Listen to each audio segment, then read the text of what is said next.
മൂസാ നബി ചിന്തിച്ചു, പടച്ചു അള്ളയല്ലേ പറഞ്ഞു ഇവള് പ്രസവിക്കൂല എന്ന്, പിന്നെ എങ്ങനെ പ്രസവിച്ചു?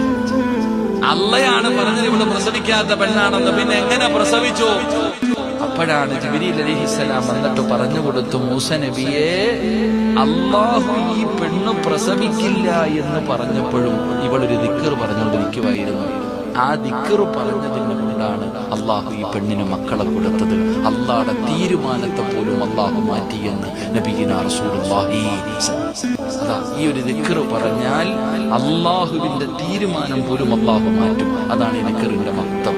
അള്ളാഹു പഠിക്കാൻ ഭാഗ്യം തരുമാറാകട്ടെ. അള്ളാഹു പഠിക്കാൻ ഭാഗ്യം തരുമാറാകട്ടെ. പറഞ്ഞുതരട്ടെ. ഇത് മക്കളുടെ വിഷയത്തിൽ മാത്രമല്ല, എല്ലാ വിഷയങ്ങളിലും ഉപകാരപ്പെടും. പറഞ്ഞുതരട്ടെ, വേണ്ട. അള്ളാഹു പറയുകയായി ഈ പെണ്ണ് പ്രസവിക്കത്തില്ല. അപ്പോഴും ആ പെണ്ണ് പറയുക, യാ റഹീമു യാ അല്ലാഹ്, ഏ കരുണയുള്ള അല്ലാഹ്, ഏ കരുണയുള്ള അല്ലാഹ്, ഏ കരുണയുള്ള അല്ലാഹ്. അള്ളാഹു കരുണയുള്ളവനാടോ? നീ 10 വട്ടം വിളിച്ച ഒരിക്കൽ അള്ളാഹു ആ വിളി കേൾക്കും. അള്ളാഹു മക്കളില്ലാത്തവർക്ക് മക്കളെ കൊടുത്ത